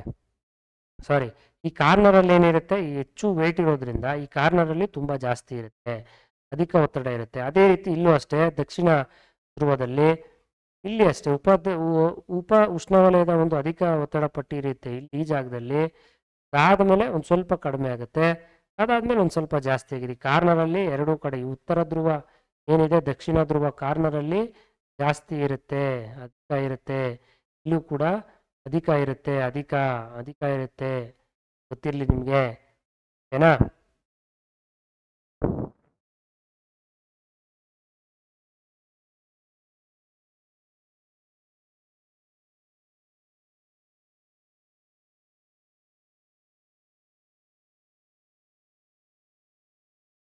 ಮತ್ತೆ ನೆಕ್ಸ್ಟು ಸಮಭಾರ ರೇಖೆಗಳು ಅಂದ್ರೆ ಒಂದೇ ಪ್ರಮಾಣದ ಒತ್ತಡ ಹೊಂದಿರತಕ್ಕಂಥ ಸ್ಥಳಗಳಲ್ಲಿ ಲೈಟಾಗಿ ನಾವೇನಾಗ್ತೀವಿ ರೇಖೆಗಳನ್ನ ಬಿಂಬಿಸ್ತಕ್ಕಂಥದ್ದು ಸಮಭಾರ ರೇಖೆ. ಇವೇ ಸಮಭಾರ ರೇಖೆ. ರೌಂಡ್ ಇದ್ರೆ ಆ ರೌಂಡಲ್ಲಿ ಇಲ್ಲಿ ಸಮಭಾರವಾಗಿ ನಾವು ಗೆರೆಗಳನ್ನ ಹಿಡಿದ್ರೆ ಇಲ್ಲಿ ಒತ್ತಡ ಏನಿರುತ್ತೆ ಈಕ್ವಲ್ ಇರುತ್ತೆ. ಇವರೆಲ್ಲ ಕಡಿಮೆ ಇರೋಲ್ಲ, ಯಾಕಂದ್ರೆ ಸೆಂಟರ್ ಅಲ್ವಾ, ಇದು ಸೆಂಟರ್ ಜಾಗ ಅಲ್ವಾ, ಅದಕ್ಕೆ ಇಲ್ಲಿ ಪ್ರಮಾಣ ಐಸೋಬಾರ್ಸ್ ಅಂತೀವಿ. ಇದನ್ನ ಜಾಗವನ್ನು ನಾವು ಐಸೋಬಾರ್ಸ್ ಅಂತ ಕರಿತೀವಿ. ಮತ್ತೆ ಮಾರುತಗಳು ಅಂತಂದ್ರೆ ಏನು? ಮಾರುತಗಳು ಅಂತಂದ್ರೆ ಎಲ್ಲ ಗೊತ್ತಿರಲಿ ಸ್ನೇಹಿತರೆ, ಭೂಮಿಯ ಮೇಲ್ಮೈ ಸಮಾನಾಂತರವಾಗಿ ಚಲಿಸುವಂತಹ ವಾಯು, ಗಾಳಿ ಸಮಾನವಾಗಿ ಗಾಳಿ ಬೀಸ್ತಾ ಇರುತ್ತೆ, ಇದನ್ನೇ ಮಾರುತ ಅಂತ ಹೇಳೋದು. ಕಡೆ ಮಾರುತಗಳು ಭೂಮಿಯ ದೈನಂದಿನ ಚಲನೆ ಮತ್ತು ಒತ್ತಡ ಹಂಚಿಕೆಯಲ್ಲಿ ಆಗುವ ವ್ಯತ್ಯಾಸಗಳಿಂದ ಉಂಟಾಗುತ್ತೆ. ಭೂಮಿ ಚಲನೆ ಆಗೋದಾಗ್ಲಿ, ಭೂಮಿಯಲ್ಲಿ ಪ್ರೆಷರ್ ಇರೋದಾಗ್ಲಿ, ಇದನ್ನ ಡಿಪೆಂಡ್ ಅಪಾನ್ ಇಟ್ಕೊಂಡು ಮಾರುತಗಳೇನಾಗುತ್ತೆ ಅದು ರಿಯಾಕ್ಟ್ ಮಾಡುತ್ತೆ. ಮತ್ತು ನೋಡಿ ಪವನ ವೇಗ ಮಾಪಕ ಅನೆಮೋಮೀಟರ್ ಅಂತ ಕರಿತೀವಿ. ಏನು ಅನೆಮೋಮೀಟರ್ ಅಂತಂದ್ರೆ ವಾಯುವಿನ ವೇಗವನ್ನು ಅಳೆಯೋದಕ್ಕೆ ನಾವು ಪವನ ವೇಗ ಮಾಪಕ ಅಂತ ಕರಿತೀವಿ, ಅನೆಮೋಮೀಟರು. ಮತ್ತೆ ಪವನ ದಿಕ್ಸೂಚಿ ಅಂತಂದ್ರೆ ಏನು, ಯಾವ ದಿಕ್ಕಿನಿಂದ ಬೀಸ್ತಾ ಇದೆ ಗಾಳಿ ಅನ್ನೋದನ್ನ ತಿಳ್ಕೊಳ್ಳೋದಕ್ಕೆ ಪವನ ದಿಕ್ಸೂಚಿ ಅಂತ ಕರಿತೀವಿ. ನೋಡಿ ಇಲ್ಲಿದೆ ಪವನ ದಿಕ್ಸೂಚಿ, ಯಾವ ಡೈರೆಕ್ಷನ್ ಅಲ್ಲಿ ಬೀಸ್ತಾ ಇದೆ ಅಂತ. ಮತ್ತೆ ಇದು ಪವನ ವೇಗ ಮಾಪಕ, ಜೋರಾಗಿ ತಿರುಗುತ್ತಿದ್ದು ಇಲ್ಲಿ ಜೋರಾಗಿ ತಿರುಗಿದ್ರೆ ನಮಗೆ ಗೊತ್ತಾಗುತ್ತೆ ಸ್ಪೀಡು ಎಷ್ಟು ಬರ್ತಾ ಇದೆ, ಅವರ್ಗೆ ಎಷ್ಟು, ಗಂಟೆ ಸೆಕೆಂಡ್ಗೆ ಎಷ್ಟು, ಮಿನಿಟ್ಗೆ ಎಷ್ಟು ಅಂತ ನಮಗೆ ಗೊತ್ತಾಗ್ಬಿಡುತ್ತೆ. ಇನ್ನು ಮಾರುತಗಳಲ್ಲಿ ಇರ್ತಕ್ಕಂಥ ವಿಧಗಳು ಯಾವುದಪ್ಪ ಅಂತಂದರೆ ನಿರಂತರವಾಗಿರ್ತಕ್ಕಂಥ ಮಾರುತಗಳು. ಪ್ಲಾನೆಟರಿ ಅಂತಂದರೆ ಇದು ಡೈಲಿ ನಿತ್ಯವಾಗಿರ್ತಕ್ಕಂಥದ್ದು, ಮತ್ತು ಭೂಮಂಡಲೀಯ ಒಂದು ಮಾರುತ ಅಂತ ಕೂಡ ಕರಿತೀವಿ. ಇದೇನಾಗಪ್ಪ ಅಂತಂದರೆ ಇವುಗಳು ವರ್ಷದ ಎಲ್ಲ ಕಾಲದಲ್ಲೂ ಕೂಡ ಇರುತ್ತೆ, ಒಂದೇ ದಿಕ್ಕಿನಿಂದನೇ ಬೀಸ್ತಾ ಇರುತ್ತೆ ಸ್ನೇಹಿತರೆ, ಏನ. ಇದರಲ್ಲಿ ವಿಧಗಳು ಕೂಡ ಇದ್ದಾವೆ. ವಾಣಿಜ್ಯ ಮಾರುತ ಅಂತ ಹೇಳ್ತೀವಿ. ಈ ವಾಣಿಜ್ಯ ಮಾರುತ ಅಂತಂದರೆ ಉಷ್ಣವಲಯದ ಅಧಿಕ ಒತ್ತಡ ಪ್ರದೇಶದಿಂದ ಸಮಭಾಜಕ ವೃತ್ತದ ಕಡೆಗೆ ಬೀಸ್ತಕ್ಕಂಥದ್ದು, ಏನ. ಸಮಭಾಜಕ ವೃತ್ತ, ಈ ಶಾಂತ ವಲಯ ಇದೆಯಲ್ಲ, ಸಮಭಾಜಕ ವೃತ್ತ ಈ ಕಡೆಗೆ ಬೀಸ್ತಕ್ಕಂಥ ಒಂದು ಮಾರುತಗಳು ಸ್ನೇಹಿತರೆ, ಅದು ಟ್ರೇಡ್ ವಿಂಡ್ಸ್ ಅಂತಂದರೆ. ಇನ್ನು ಆಂಟಿ ಟ್ರೇಡ್ ವಿಂಡ್ಸ್ ಅಂತಂದರೆ ಪಶ್ಚಿಮ ಮಾರುತಗಳೆಂತಲೂ ಅಂತ ಕರಿತೀವಿ. ಪಶ್ಚಿಮ ಭಾಗದಿಂದ ಬರ್ತಕ್ಕಂಥ ಒಂದು ಗಾಳಿ ಇದು ಮಾರುತಗಳು, ಅದಕ್ಕೆ ನಾವು ಪಶ್ಚಿಮದ ಒಂದು ಮಾರುತಗಳಂತಲೂ ನಾವು ಕರಿತೀವಿ. ಪ್ರತಿ ವಾಣಿಜ್ಯ ಮಾರುತಗಳು ಅಂತ ಕರಿತೀವಿ. ಮತ್ತು ನೋಡಿ, ಈ ಮಾರುತಗಳು ಅಂತಕ್ಕಂಥದ್ದು ದಕ್ಷಿಣ ಗೋಳಾರ್ಧದಲ್ಲಿ ಸಾಗರಗಳ ಮೇಲೆ ಅತ್ಯಂತ ಬಲವಾಗಿ ಅಥವಾ ಪ್ರಬಲವಾಗಿ ಬೀಸುತ್ತೆ. 40 ಡಿಗ್ರಿ ದಕ್ಷಿಣ ಅಕ್ಷಾಂಶದಲ್ಲಿರೋದನ್ನು ನಾವು 40ರ ಅಬ್ಬರಗಾಳಿ ಅಂತೀವಿ. 50 ಡಿಗ್ರಿ ಇರೋದು 50ರ ಉಗ್ರಗಾಳಿ ಅಂತೀವಿ. 60 ಡಿಗ್ರಿ ಇರೋದು 60ರ ಅರಚುವ ಗಾಳಿ ಅಂತ ಕರಿತೀವಿ. 40ರ ಅಬ್ಬರಗಾಳಿ, 50ರ ಉಗ್ರಗಾಳಿ, 60ರ ಅರಚುವ ಗಾಳಿ, ಇದು ಜ್ಞಾಪಕ ಇರಲಿ ಸ್ನೇಹಿತರೆ. ಮತ್ತು ಇನ್ನೊಂದು ಟೈಪ್ ಏನಪ್ಪ ಅಂತಂದರೆ ಧ್ರುವೀಯ ಮಾರುತಗಳಲ್ಲಿ ಇನ್ನೊಂದು ಟೈಪು ಧ್ರುವೀಯ ಮಾರುತಗಳು. ಧ್ರುವೀಯ ಮಾರುತ ಅಂತಂದರೆ ಇವು ಪೂರ್ವದ ಒಂದು ಮಾರುತಗಳಾಗಿರುತ್ತೆ ಸ್ನೇಹಿತರೆ. ಈ ಮಾರುತಗಳು ಧ್ರುವೀಯ ಅಧಿಕ ಒತ್ತಡ ವಲಯದಿಂದ ಉಪಧ್ರುವೀಯ ಕಡಿಮೆ ಒತ್ತಡದ ವಲಯಗಳ ಕಡೆಗೆ ಬೀಸ್ತಕ್ಕಂಥ ಒಂದು ಮಾರುತಗಳಾಗಿರುತ್ತೆ ಸ್ನೇಹಿತರೆ. ಇನ್ನು ಋತುಮಾನ ಅಂತಂದರೆ ಹೊರಡಲ್ಲೇ ಇದೆ ನೋಡಿ. ಋತುಗಳು ಅಂತಂದರೆ ವರ್ಷದ ಬೇರೆ ಬೇರೆ ಋತುಗಳಲ್ಲಿ ಇದು ತದ್ವಿರುದ್ಧ, ವರ್ಷದ ಬೇರೆ ಋತುಗಳಲ್ಲಿ ತದ್ವಿರುದ್ಧ ದಿಕ್ಕಿನಿಂದ ಅಂದರೆ ಆಪೋಸಿಟ್ ಡೈರೆಕ್ಷನ್ನಿಂದ ಬಂದು ಬೀಸ್ತಕ್ಕಂಥ ಒಂದು ಗಾಳಿ ಮಾರುತಗಳು ಅಂತಲೇ ಹೇಳ್ಬೋದು. ಸ್ಥಳೀಯ ಮಾರುತಗಳು ಅಂತಂದರೆ ನಿರಂತರವಾಗಿ ನಿಯತಕಾಲಿಕವಾಗಿ ಕಂಟಿನ್ಯೂಸ್ ಆಗಿ ಅವಾಗ ಬರ್ತಾ ಇರುತ್ತೆ. ಯಾಕೆ? ಉಷ್ಣಾಂಶ ಒತ್ತಡ ಆಗಿರ್ಬೋದು, ತೇವಾಂಶ ಆಗೋದ್ರಲ್ಲಿ ಇರ್ತಕ್ಕಂಥ ವ್ಯತ್ಯಾಸ ಆಗಿರ್ಬೋದು, ಇದಕ್ಕೆ ಸ್ಥಳೀಯ ಮಾರುತಗಳಂತಲೂ ನಾವು ಕರಿತೀವಿ. ಅಂತಹ ಸ್ಥಳೀಯ ಮಾರುತಗಳಲ್ಲಿ ಎಕ್ಸಾಂಪಲ್ಸ್ ಯಾವುದಪ್ಪ ಅಂತಂದರೆ ನಮ್ಮ ಭಾರತದಲ್ಲಿ ಲೂ ಅಂತ ಇದೆ, USA ಚಿನೂಕ್ ಅಂತ ಇದೆ. ಎಕ್ಸಾಮಲ್ಲಿ ಕೇಳಿದ್ರೆ ಇದು USA ಚಿನೂಕ್ ಅಂತ, ಏನಾ, ಅಥವಾ ಹಿಮಭಕ್ಷಕ ಅಂತ ಕೂಡ ಕರಿತೀವಿ ನಾವು ಅದನ್ನು. USA ಇರ್ತಕ್ಕಂಥ ಚಿನೂಕು ಅಥವಾ ಹಿಮಭಕ್ಷಕ ಅಂತ ಕೂಡ ಕರಿತೀವಿ. ನಾನು ಏನಕ್ಕೆ ರಿಪೀಟ್ ಮಾಡ್ತಾ ಇದ್ದೀನಿ ಅಂದರೆ ಅದು ಎಕ್ಸಾಮ್ಗೆ ಇಂಪಾರ್ಟೆಂಟು ಮತ್ತು ಮೋಸ್ಟ್ ರಿಪೀಟೆಡ್ ಆಗಿರ್ತಕ್ಕಂಥ ಕಂಟೆಂಟ್ ಅದು. ಮತ್ತು ಅಲ್ಫ್ ಪರ್ವತಗಳಲ್ಲಿ ಪೋಹನ್ ಅಂತ ಕರಿತೀವಿ, ಫ್ರಾನ್ಸ್ನಲ್ಲಿ ಮಿಸ್ಟ್ರಲ್ ಅಂತ ಕರಿತೀವಿ, ಸಹಾರಾ ಭೂಮಿಯಲ್ಲಿ ಸಿರಾಕೋ ಅಂತ ಕರಿತೀವಿ, ಆಸ್ಟ್ರೇಲಿಯಾದಲ್ಲಿ ಬ್ರಿಕ್ ಫಿಲ್ಟರ್ ಅಂತ ಕರಿತೀವಿ, ಅಂಟಾರ್ಟಿಕಾದಲ್ಲಿ ಬ್ಲಿಜರ್ಡ್ ಅಂತ ಕರಿತೀವಿ ಸ್ನೇಹಿತರೆ. ಒಂದ್ಸಲ ಬರೆದಿಟ್ಕೊಂಬಿಡಿ ಎಲ್ಲಾದ್ರೂ ಒಂದು ಸೈಡಲ್ಲಿ, ಇಂಪಾರ್ಟೆಂಟು. ಇಲ್ಲಾಂದರೆ ಪದೇ ವಿಡಿಯೋನ ಕೇಳಿ ನೋಡಿ. ಆವರ್ತ ಮತ್ತು ಪ್ರತ್ಯಾವರ್ತ ಮಾರುತಗಳು, ಸೈಕ್ಲೋನ್ಸು ಆಂಟಿ ಸೈಕ್ಲೋನ್ಸ್ ಅಂದರೆ ಏನು ಅಂತ ನೋಡೋಣ ನೋಡಿ. ಆವರ್ತ ಮಾರುತಗಳು ಅಂತಂದರೆ ಇದನ್ನು ಚಂಡಮಾರುತ ಅಂತಲೂ ಕರಿತೀವಿ. ಯಾಕಪ್ಪ ಚಂಡಮಾರುತ ಅಂತೀವಿ? ಅತ್ಯಂತ ಕಡಿಮೆ ಒತ್ತಡ ಕೇಂದ್ರದ ಸುತ್ತಲೂ ಹೆಚ್ಚು ಒತ್ತಡ ಪರಿಸ್ಥಿತಿ ಇರ್ತಕ್ಕಂಥದ್ದು ಇಲ್ಲಿ ನೋಡಿ. ಅತ್ಯಂತ ಕಡಿಮೆ ಒತ್ತಡ ಕೇಂದ್ರದ ಸುತ್ತಲೂ ಹೆಚ್ಚು ಒತ್ತಡ ಇರ್ತಕ್ಕಂಥ ಒಂದು ಪರಿಸ್ಥಿತಿ ಉಂಟಾಗುತ್ತೆ, ಅದನ್ನೇ ನಾವು ಸೈಕ್ಲೋನಿಕ್ ಅಂತೀವಿ. ಮತ್ತು ಉಷ್ಣ ವಲಯದ ಆವರ್ತ ಮಾರುತಗಳು ಅಂತಂದರೆ ಇಲ್ಲಿ ಉಷ್ಣ ವಲಯದಲ್ಲಿ ಮಾತ್ರನೇ ಕಂಡುಬರ್ತಕ್ಕಂಥ ಒಂದು ಮಾರುತಗಳು, ಮತ್ತು ಇದು ಅತ್ಯಂತ ಪ್ರಬಲವಾಗಿದ್ದು ವಿಧ್ವಂಸಕಾರಿಯಾಗಿ ಇರುತ್ತದೆ. ಇದು ಸಮಶೀತೋಷ್ಣ ವಲಯದಲ್ಲಿ ಇರ್ತಕ್ಕಂಥ ಆವರ್ತಗಳು ಸಮಶೀತೋಷ್ಣ ವಲಯದಲ್ಲಿ ಕಂಡುಬರುತ್ತವೆ, ಈಕ್ವಟಾರ್ ರೀಜನ್ನಲ್ಲಿ. ಮತ್ತು ಇದು ಉಷ್ಣವಲಯದ ಆವರ್ತ ಮಾರುತಗಳಿಗೆ ಹೋಲಿಸಿದ್ರೆ ಹೆಚ್ಚು ಪ್ರಬಲವಾದ್ದೇನಲ್ಲ, ಅಂದರೆ ನಮಗೇನು ಅಷ್ಟೊಂದು ಹಾನಿ ಮಾಡಲ್ಲ ಇದು. ಮತ್ತು ಹಾನಿ ಮಾಡೋದು ಯಾವುದಪ್ಪ ಅಂತಂದರೆ ಮುಂದೆ ಬರುತ್ತೆ ನೋಡಿ. ಇನ್ನೊಂದು ಇಂಪಾರ್ಟೆಂಟು, ಆವರ್ತ ಮಾರುತಗಳನ್ನು ವಿವಿಧ ಪ್ರದೇಶಗಳಲ್ಲಿ ವಿವಿಧ ಹೆಸರುಗಳಿಂದ ಕರೀತಾರೆ. ಚೀನಾ ಮತ್ತು ಜಪಾನಲ್ಲಿ ಟೈಫೂನ್ ಅಂತ ಕರೀತಾರೆ, ಅಮೆರಿಕ ಮತ್ತು ಮೆಕ್ಸಿಕೋದಲ್ಲಿ ಹರಿಕೇನ್ ಅಂತ ಕರಿತೀವಿ, ಆಸ್ಟ್ರೇಲಿಯಾದಲ್ಲಿ ವಿಲ್ಲೀಸ್ ಅಂತ ಕರಿತೀವಿ, ಇಂಡಿಯಾದಲ್ಲಿ ಸೈಕ್ಲೋನ್ ಅಂತ ಕರಿತೀವಿ, ರಷ್ಯಾದಲ್ಲಿ ವರ್ಲ್ಪೂಲ್ ಅಂತ ಕರಿತೀವಿ. ಇತ್ತೀಚಿನ ಕೆಲವು ವರ್ಷಗಳಲ್ಲಿ ಭಾರತದ ಕೆಲವು ಪ್ರಬಲವಾದ ಒಂದು ಆವರ್ತ ಮಾರುತಗಳನ್ನು ದಾಖಲಿಸಿದೆ. ಇವುಗಳಲ್ಲಿ ಮುಖ್ಯವಾದುದೆಂದರೆ ನೋಡಿ ಸ್ನೇಹಿತರೆ, ಇಲ್ಲಿದೆ ಇತ್ತೀಚೆಗೆ ನಮ್ಮ ಭಾರತದಲ್ಲಿ ಬಂದಿರತಕ್ಕಂಥ ಮಾರುತಗಳು: ಬೋಲಾ, ನರ್ಗಿಸು, ನಿಶಾ, ಲೈಲಾ, ಬಿಜ್ಲಿ, ತೇಜ್ ನೋಡಿ. ಇವೆಲ್ಲ ಕೂಡ ರೀಸೆಂಟಾಗಿ ನಮಗೆ ಎಫೆಕ್ಟ್ ಕೊಟ್ಟಿರ್ತಕ್ಕಂಥ ಮಾರುತಗಳು. ಇನ್ನು ಪ್ರತ್ಯಾವರ್ತ ಮಾರುತಗಳು ಅಂತಂದರೆ ಏನು? ತದ್ವಿರುಕ್ನಲ್ಲಿ ಬರ್ತಕ್ಕಂಥ ಒಂದು ಮಾರುತಗಳು. ಅಂದರೆ ಇದು ಆಂಟಿ ಕ್ಲಾಕ್ ವೈಸ್ ತಿರುಗ್ತಕ್ಕಂಥದ್ದು. ಈಗ ಕ್ಲಾಕ್ ಅನ್ನೋದು ಹಿಂಗೋಗುತ್ತೆ, ಬಟ್ ಇದು ಉಲ್ಟಾ ರಿವರ್ಸು ಆಂಟಿ ಕ್ಲಾಕ್ ವೈಸ್ ತಿರುಗ್ತಕ್ಕಂಥ ಒಂದು ಮಾರ್ತಾ ಇದು. ಓಕೆ, ಆಂಟಿ ಕ್ಲಾಕ್ ವೈಸ್ ತಿರುಗುತ್ತೆ, ಇದು ಬರುತ್ತೆ ಮಾರ್ತಾ. ಗಾಳಿ ಅಂದರೆ ಗಡಿಯಾರದ ಮುಳ್ಳಿನ ವಿರುದ್ಧ ದಿಕ್ಕಿನಲ್ಲಿ ಬರುವಂತಹ ಒಂದು ಮಾರುತವಾಗಿದೆ. ಅದು ಗೊತ್ತಿರಲಿ ನೋಡಿ, ಇಲ್ಲಿ ಕೊಟ್ಟಿದ್ದಾರೆ ಓಕೆನಾ. ಈ ಡಯಾಗ್ರಾಮ್ ಅನ್ನ ನೋಡ್ಕೊಂಡ್ರೆ ನಿಮ್ಗೆ ಅರ್ಥ ಆಗುತ್ತೆ ಸ್ನೇಹಿತರೆ. ಮತ್ತೆ ಆರ್ದ್ರತೆ ಅಂತಂದ್ರೆ ಏನು ಅಂತಂದ್ರೆ ನೀರಾವಿ, ಗಾಳಿಯಲ್ಲಿರ್ತಕ್ಕಂಥ ನೀರಾವಿ ಸ್ನೇಹಿತರೆ ಓಕೆನಾ. ಮತ್ತೆ ಅಥವಾ ಗಾಳಿಯಲ್ಲಿರ್ತಕ್ಕಂಥ ಒಂದು ತೇವಾಂಶದ ಪ್ರಮಾಣವನ್ನು ನಾವು ಆರ್ದ್ರತೆ ಅಂತ ಕರಿತೀವಿ.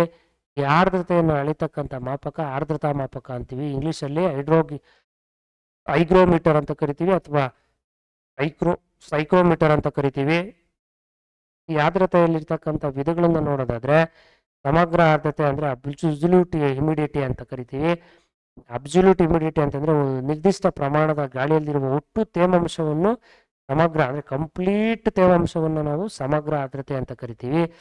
ಸಾಪೇಕ್ಷ ಆರ್ದ್ರತೆ ಅಂತಂದ್ರೆ ರಿಲೇಟಿವ್ ಹ್ಯುಮಿಡಿಟಿ ಅಂತ. ಇದು ವಾಯು ಹೊಂದಿರುವ ತೇವಾಂಶ ಮತ್ತು ಆ ನಿರ್ದಿಷ್ಟ ಉಷ್ಣಾಂಶದ ಮಟ್ಟದಲ್ಲಿ ವಾಯು ಎಷ್ಟಿರುತ್ತೆ, ಅದರಲ್ಲಿ ಎಷ್ಟು ಹಿಡಿದಿಟ್ಕೊಂಡಿರುತ್ತೆ ಆ ಒಂದು ಗರಿಷ್ಠ ಪ್ರಮಾಣದ ತೇವಾಂಶವನ್ನೇ ನಾವು ಸಾಪೇಕ್ಷ ಆರ್ದ್ರತೆ ಅಂತ ಕರಿತೀವಿ. ನಿರ್ದಿಷ್ಟ ಆರ್ದ್ರತೆ ಅಂತಂದ್ರೆ ಸ್ಪೆಸಿಫಿಕ್ ಹ್ಯುಮಿಡಿಟಿ ಅಂತ ಕರಿತೀವಿ. ಸ್ಪೆಸಿಫಿಕ್ ಹ್ಯುಮಿಡಿಟಿ ಅಂತಂದ್ರೆ ನೋಡಿ, ನಿರ್ದಿಷ್ಟ ಪ್ರಮಾಣದ ವಾಯುವಿನಲ್ಲಿ ಕಂಡುಬರುವ ನಿರ್ದಿಷ್ಟವಾದಂತಹ ಅಥವಾ ವಾಸ್ತವವಾಗಿರ್ತಕ್ಕಂಥ ಎಷ್ಟಿದೆ ಅದರಲ್ಲಿ ನೀರಾವಿಯ ಒಂದು ಅಂಶ ಅಂತ ತಿಳ್ಕೊಳ್ಳೋದು, ಪ್ರೆಸೆಂಟ್ ಆಗಿರ್ತಕ್ಕಂಥ ಒಂದು ನೀರಾವರಿ ಅಂಶ. ಇನ್ನು ಮೋಡ ಅಂತಂದ್ರೆ ಏನಪ್ಪಾ ಅಂತಂದ್ರೆ ವಾಯುಮಂಡಲದ ಉಷ್ಣಾಂಶವು ಕಡಿಮೆ ಆದಾಗ ಅದರಲ್ಲಿ ಜಲಾಂಶ ಗಟ್ಟಿಯಾಗಿ ನೀರಿನ ಅಂಶ ಗಟ್ಟಿಯಾಗಿ ಸಣ್ಣ ಸಣ್ಣ ನೀರಿನ ಹನಿಗಳಾಗಿ ನಮ್ಮ ಭೂಮಿ ಮೇಲೆ ಬೀಳುತ್ತಲ್ವಾ, ಅದನ್ನೇ ನಾವು ಮೋಡ ಅಂತ. ಸಣ್ಣ ಸಣ್ಣ ನೀರಿನ ಹನಿಗಳಾಗಿ ಅಥವಾ ಹಿಮಕರಣಗಳ ರಾಶಿಯಾಗಿ ನಾವು ಮೇಲೆ ಆಕಾಶದ ಮೇಲೆ ನೋಡ್ತೀವಿ, ಅದನ್ನೇ ನಾವು ಮೋಡ ಅಂತ ಕರಿತೀವಿ. ಆ ಮೋಡದಲ್ಲಿರ್ತಕ್ಕಂಥ ಹನಿಗಳೇ ನಮಗೆ ಮಳೆಯಾಗಿ ಬರ್ತಕ್ಕಂಥದ್ದು. ಮೋಡಗಳಲ್ಲಿರ್ತಕ್ಕಂಥ ವಿಧಗಳು ಇಂಪಾರ್ಟೆಂಟೇ. ಪದರ ಮೋಡಗಳು ಇದು ನೋಡಿ, ಇದು ಅರೌಂಡ್ ಭೂಮಿಯಿಂದ ಒಂದು 2 ಕಿಲೋಮೀಟರ್ ಮೇಲೆ ಇರುತ್ತೆ ಓಕೆನಾ. ಅತ್ಯಂತ ಕೆಳಮಟ್ಟದಲ್ಲಿರ್ತಕ್ಕಂಥ ಮೋಡ ನಮಗೆ ಕಾಣಿಸ್ತಾ ಇರ್ತಕ್ಕಂಥ ಮೋಡಗಳು ಇವೆ ಇದು. ಮತ್ತೆ ಅತ್ಯಂತ ತೆಳುವಾಗಿರ್ತಕ್ಕಂಥದ್ದು ಹಾಳೆ ಈ ರೀತಿ ಇರುತ್ತೆ. ಮತ್ತೆ ವಿಸ್ತಾರದ ಪದರಗಳಂತೆ ಇರ್ತಕ್ಕಂಥ ಒಂದು ಮೋಡ ಅದು. ಮತ್ತೆ ರಾಶಿ ಮೋಡ ಎಕ್ಸಾಮಲ್ಲಿ ಕೇಳಿರ್ತಕ್ಕಂಥದ್ದು ಕ್ಯುಮುಲಸ್ ಕ್ಲೌಡ್ಸ್ ಅಂತ. ಇದು ಹೂಕೋಸಿನ ರಚನೆ ಹೊಂದಿರುತ್ತೆ, ಗೋಪುರ ತರ ಇರುತ್ತೆ, ಬಾಗಿರೋ ತರ ಇರುತ್ತೆ ಓಕೆನಾ, ನಿಮ್ಗೆ ಗೊತ್ತಿರ್ಲಿ. ಮತ್ತೆ ಇದನ್ನ ನಾವು ಉಣ್ಣೆಯ ಗುಡ್ಡೆ ಅಂತ ಕೂಡ ಕರಿತೀವಿ. ನೆಕ್ಸ್ಟ್ ಹಿಮಕರಣ ಮೋಡ ಅಂತಂದ್ರೆ ಏನು, ಸಿರಸ್ ಮೋಡಗಳು ಅಂತೇಳಿ. ಇದು ಒಂದು 6 ಕಿಲೋಮೀಟರ್ ಹೈಟರಲ್ಲಿ ಇರುತ್ತೆ ನಮ್ಮ ಭೂಮಿಗಿಂತ. ಇದನ್ನ ನಾವು ಗುಂಗುರ್ಕೂರ್ಲು ಅಂತ ಹೇಳ್ತೀವಿ. ಮತ್ತೆ ಇದನ್ನ ರೆಕ್ಕೆ ಅಂತಾನು ಹೇಳ್ತೀವಿ. ರೆಕ್ಕೆ ತರ ಇದೆ, ನಾರಿನ ತರ ಇದೆ ಅಂತ ನಾವು ಜನರಲ್ ಆಗಿ ಹೇಳೋದಿದೆ. ಮತ್ತೆ ಜನಗಳು ಇನ್ನೂ ಕಾಮನ್ ಆಗಿ ಇನ್ನೂ ಒಂದು ವರ್ಡಲ್ಲಿ ಹೇಳ್ತಾರೆ, ಕುದುರೆ ಬಾಲ ಅಂತ ಕೂಡ ಜನಗಳು ಇದನ್ನ ಕರೆಯೋದುಂಟು. ರಾಶಿ ವೃಷ್ಟಿ ಮೋಡಗಳು ಅಂತಂದ್ರೆ ನಿಂಬಸ್ ನೋಡಿ, ಇದು ಹೆಚ್ಚು ಮಳೆ ತರತಕ್ಕಂಥ ಮೋಡಗಳಿದೆ, ಎಷ್ಟು ಮಳೆ ತರತಕ್ಕಂಥ ಮೋಡ. ಇದು ಕೆಳಮಟ್ಟದಲ್ಲಿ ಇರ್ತಕ್ಕಂಥ ಮೋಡ. ಈ ರಾಶಿ ಮೋಡಗಳ ಒಂದು ಆಕಾರದಲ್ಲೇನೆ ಇದು ಇರುತ್ತೆ, ತುಂಬಾ ಮಳೆ ಕೊಡುತ್ತೆ ನಮ್ಗೆ, ಮಳೆಯನ್ನೇ ಸುರಿಸುತ್ತೆ ನಮ್ಗೆ. ಮತ್ತೆ ಈ ಮೋಡಗಳು ಅಧಿಕ ದಪ್ಪವಾಗಿರೋದ್ರಿಂದ ಮೋಡದಲ್ಲಿರ್ತಕ್ಕಂಥ ಒಂದು ನೀರಿನ ಒಂದು ಅಂಶ ನಮ್ಗೆ ನೀರು ಹೆಚ್ಚಾಗಿ ಭೂಮಿಯ ಮೇಲೆ ಬೀಳೋ ತರ ಮಳೆ ಬೀಳುತ್ತೆ ಸ್ನೇಹಿತರೆ. ನೆಕ್ಸ್ಟ್ ಮಳೆ ಅಂತಂದ್ರೆ ಏನು, ರೈನ್ಫಾಲ್ ಅಂದ್ರೆ ಏನು, ವಾಯುಮಂಡಲದಲ್ಲಿ ಜಲಾಂಶವು ಘನೀಕರಣಗೊಂಡು ಅಂದ್ರೆ ಮೇಲೆ ನೀರಿನ ಒಂದು ಕಂಟೆಂಟು ಮೋಡದಲ್ಲಿ ಸೇರ್ಕೊಂಡಿರುತ್ತಲ್ವಾ, ಆ ಮೋಡದಲ್ಲಿ ಸೇರ್ಕೊಂಡಿರೋ ಒಂದು ನೀರಿನ ಒಂದು ಕಂಟೆಂಟ್ ಏನಾಗುತ್ತೆ, ಸೂರ್ಯನ ಬಿಸಿಲಿಗೆ ಅಥವಾ ಬೇರೆ ಒಂದು ಮೋಡಗಳ ಒಂದು ಘರ್ಷಣೆಗೆ ತಗಲಿ ಏನಾಗುತ್ತೆ, ಅದು ನೀರಿನ ಹನಿಗಳಾಗಿ ನಮ್ಮ ಭೂಮಿ ಮೇಲೆ ಬೀಳೋದ್ರಿಂದ ಅದನ್ನ ಮಳೆ ಅಂತ ಕರಿತೀವಿ ಸ್ನೇಹಿತರೆ. ಮಳೆಯ ಪ್ರಮಾಣವನ್ನ ನಾವು ಮಳೆಯ ಮಾಪಕದಿಂದ ನಾವು ಅಳಿತೇವೆ ಸ್ನೇಹಿತರೆ, ರೈನ್ ಗೇಜ್ ಅಂತೇಳಿ. ಈ ಒಂದು ಪ್ರಮಾಣವನ್ನು ಮಿಲಿಮೀಟರ್ ಅಥವಾ ಅಂಗುಲಗಳಲ್ಲಿ ನಾವು ತಿಳಿಸ್ತೇವೆ. ಮತ್ತೆ ಮಳೆಯಲ್ಲಿರ್ತಕ್ಕಂಥ ಮೊದಲನೇ ವಿಧ ಏನಪ್ಪಾ ಅಂತಂದ್ರೆ ಪರಿಸರಣ ಮಳೆ ಅಂದ್ರೆ ಕನ್ವೆಕ್ಷನಲ್ ರೈನ್ಫಾಲ್. ಪರಿಸರಣ ಮಳೆ ಅಂತಂದ್ರೆ ವಾಯು ಮೇಲ್ಮುಖವಾಗಿ ಪ್ರವಾಹಗಳ ರೂಪದಲ್ಲಿ ಮೇಲೇರುವುದರಿಂದ ಉಂಟಾಗುವ ಮಳೆಯನ್ನು ಪರಿಸರಣ ಮಳೆ ಅಂತ ಕರಿತೀವಿ. ವಾಯು ಇರುತ್ತಲ್ವ, ಗಾಳಿ ಇರುತ್ತಲ್ವಾ, ಅದು ಮೇಲ್ಮುಖವಾಗಿ ಪ್ರಚಲನ ಪ್ರವಾಹಗಳ ಒಂದು ರೂಪದಲ್ಲಿ ಮೇಲೇರುವುದರಿಂದ ಉಂಟಾಗುವ ಮಳೆ. ಅಂದ್ರೆ ಹೆಚ್ಚು ಗಾಳಿ ಮೇಲೆ ನೋಡಿ, ಇಲ್ಲಿದೆ ನೋಡಿ ಡಯಾಗ್ರಾಮ್ ನೋಡಿ, ಹೆಚ್ಚು ಗಾಳಿ ಏನಾಗುತ್ತೆ ಮೇಲೆ ಹೋಗೋದ್ರಿಂದ, ಪ್ರವಾಹದ ರೀತಿ ಮೇಲೆ ಹೋಗೋದ್ರಿಂದ ಇಲ್ಲಿರ್ತಕ್ಕಂಥ ಮೋಡದಲ್ಲಿರ್ತಕ್ಕಂಥ ಒಂದು ನೀರೇನೈತೆ ಮಳೆಯಾಗಿ ಕೆಳಗಡೆ ಬಿದ್ದುಬಿಡುತ್ತೆ. ಇದನ್ನು ನಾವು ಪರಿಸರಣ ಮಳೆ ಅಂತ ಕರಿತೀವಿ ಸ್ನೇಹಿತರೆ. ಮತ್ತು ಪರ್ವತ ಮಳೆ ಅಂತಂದರೆ ಏನು, ಓರೋಗ್ರಾಫಿಕ್ ಮಳೆ ಅಂತಂದರೆ ಏನು, ಓರೋಗ್ರಾಫಿಕ್ ರೈನ್ಫಾಲು ಇದನ್ನು ನಾವು ಆರೋಹ ಮಳೆ ಅಂತೀವಿ ಮತ್ತು ಭೂರೂಪ ಸ್ವರೂಪ ಮಳೆ ಅಂತಲೂ ಕರಿತೀವಿ. ಇದು ತೇವಾಂಶವನ್ನು ಹೊಂದಿರುವ ವಾಯು ಅಡ್ಡಲಾಗಿರುವಂತಹ ಪರ್ವತಗಳಿಂದ ತಡೆಯಲ್ಪಟ್ಟಾಗ, ನೋಡಿ ಇಲ್ಲಿ ಮೋಡ ಹಿಂಗೆ ಹೋಗ್ತಾ ಇರುತ್ತೆ, ಪರ್ವತಗಳು ಹೈಟಾಗಿರುತ್ತೆ, ಈ ಮೋಡಗಳೋಗಿ ಪರ್ವತಕ್ಕೆ ಡ್ಯಾಶ್ ಹೊಡೆದಾಗ ಆಗ ಮಳೆ ಬೀಳೋ ಚಾನ್ಸಸ್ಸು ತುಂಬ ಇರುತ್ತೆ ಸ್ನೇಹಿತರೆ. ಇದನ್ನೇ ನಾವು ಪರ್ವತ ಮಳೆ ಅಂತೀವಿ. ಮತ್ತು ಆವರ್ತ ಮಳೆ ಸೈಕ್ಲೋನಿಕ್ ರೈನ್ಫಾಲ್ ಅಂತಂದರೆ ಉಷ್ಣವಲಯದ ಆವರ್ತ ಮಾರುತಗಳಲ್ಲಿನ ಗಾಳಿಯು ವೃತ್ತಾಕಾರವಾಗಿ ಮೇಲೆ ಇರುವುದು. ಅಂದರೆ ಗಾಳಿನೇ ಏನು ಮಾಡುತ್ತೆ, ಮೋಡಗಳಿಗೆ ಒಂದು ಉಷ್ಣಾಂಶವನ್ನು ಬೀಸಿ ಅಲ್ಲಿರ್ತಕ್ಕಂಥ ಒಂದು ಗಾಳಿಯಲ್ಲಿರ್ತಕ್ಕಂಥ ಒಂದು ತೇವಾಂಶ ಗಟ್ಟಿಯಾಗಿರ್ತಕ್ಕಂಥದ್ದು ನಮ್ಮ ಭೂಮಿಗೆ ಮಳೆಯಾಗಿ ಸುರಿಯುತ್ತೆ ಸ್ನೇಹಿತರೆ. ಮತ್ತು ಇದನ್ನು ನಾವು ವಾಯುಮುಖ ಅಂತಲೂ ಕರಿತೀವಿ. ಓಕೆನಾ. ವಾಯುಮುಖ ಉಷ್ಣ ಮತ್ತು ಶೀತವಾಯು ರಾಶಿಗಳ ನಡುವಿನ ವಲಯಗಳನ್ನು, ಉಷ್ಣ ಅಥವಾ ಶೀತವಾಯು ಎರಡು, ಇಲ್ಲಿ ಉಷ್ಣ ಇರುತ್ತೆ, ಇಲ್ಲಿ ಶೀತ ಇರುತ್ತೆ, ಎರಡರಲ್ಲೂ ಇರ್ತಕ್ಕಂಥ ಒಂದು ಡಿಫ್ರೆನ್ಸ್ ನಮಗೆ ವಾಯುಮುಖ ಅಂತ ಕರಿತೀವಿ.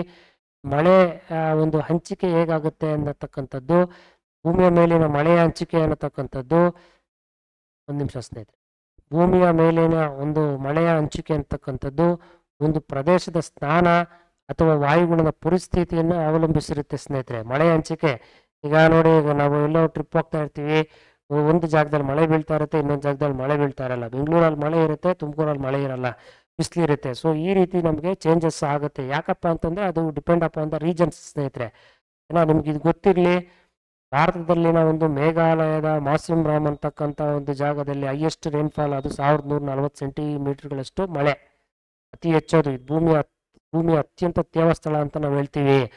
ಕರ್ನಾಟಕದ ಆಗೊಂಬೆನ ನಾವು ಏನಂತ ಕರಿತೀವಿ, ಕರ್ನಾಟಕದ ಆಗೊಂಬೆನ ನಾವು ದಕ್ಷಿಣ ಭಾರತದ ಮೌಸಿಮ್ ರಾಮ್ ಅಂತ ಕರಿತೀವಿ.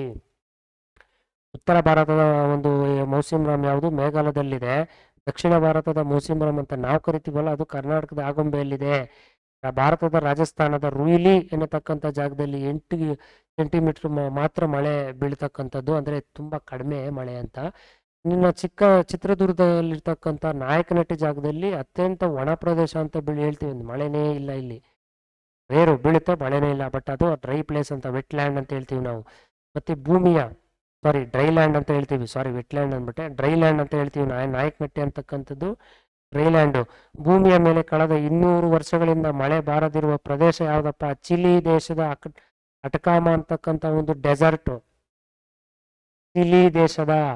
ಚಿಲಿ ದೇಶದ ಅಟಕಾಮ ಎಕ್ಸಾಂಪಲ್ ಕೇಳ್ಬಿಡ್ಬೋದು ಸ್ನೇಹಿತರೆ. ಅತ್ಯಂತ ಸುಮಾರು ವರ್ಷಗಳಿಂದ ಮಳೆನೇ ಬೀಳದೆ ಇರ್ತಕ್ಕಂಥ ಸ್ಥಳ ಯಾವುದಪ್ಪ ಅಂತಂದರೆ ಚಿಲಿ ದೇಶದ ಒಂದು ಅಟಕಾಮ ಅಂತಕ್ಕಂಥ ಒಂದು ಮರುಭೂಮಿ ಅಥವಾ ಡೆಸರ್ಟು ಅಂತ ಹೇಳ್ಬೋದು ನಾವು, ಜ್ಞಾಪಕ ಇರಲಿ.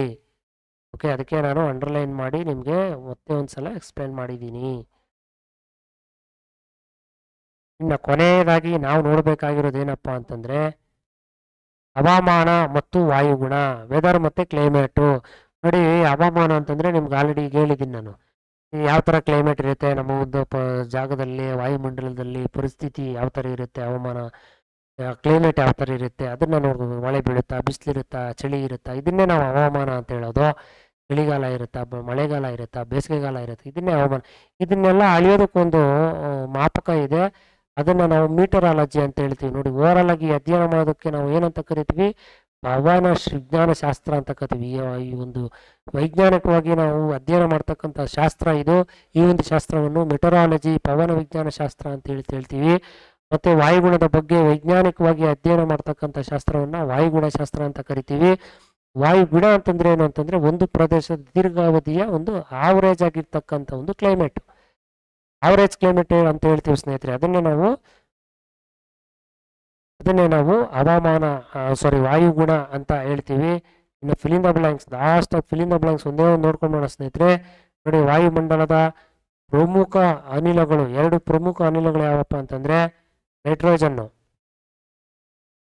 ಯಾಕಂದರೆ ಹೆಚ್ಚು ಇದೆಯಲ್ಲ ನೈಟ್ರೋಜನ್ ಒಂದು, ಯಾಕೆ ಎಷ್ಟಿದೆ 78.08 ಇದೆ, ಮರಿಬೇಡಿ, ಹೆಚ್ಚು ಇದೆ ಇದು, 78.08 ಇರೋದ್ರಿಂದ ಅದು ಹೆಚ್ಚು ಇದು. ಮತ್ತು ಆಕ್ಸಿಜನ್ ಅಂತಕ್ಕಂಥದ್ದು, ಆಕ್ಸಿಜನ್ ಎಷ್ಟಿದೆ ಸ್ನೇಹಿತರೆ 20.94 ಜಾಸ್ತಿ ಇದೆ. ಓಕೆನಾ.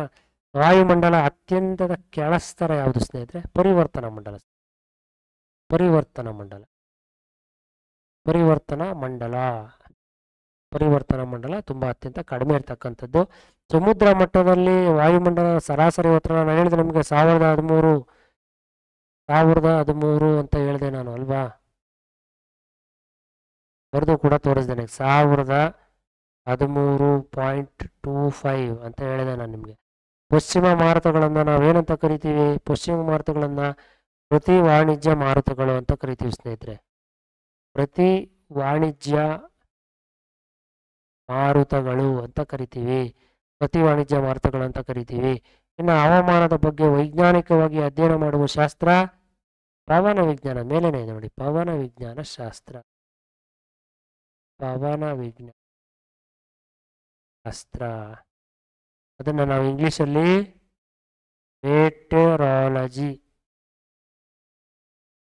ಮೆಟೆರಾಲಜಿ ಅಂತ ಕರಿತೀವಿ ಸ್ನೇಹಿತರೆ. ಸೊ ಥ್ಯಾಂಕ್ ಯು ಫಾರ್ ನಿಮ್ಮ ಒಂದು ಟೈಮನ್ನು ನನಗೆ ಮೀಸಲಿಟ್ಟಿದ್ದಕ್ಕಾಗಿ.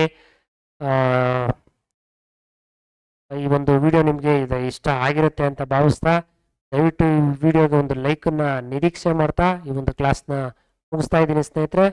ಎಲ್ಲರಿಗೂ ಧನ್ಯವಾದ. ಬಾಯ್ ಬಾಯ್.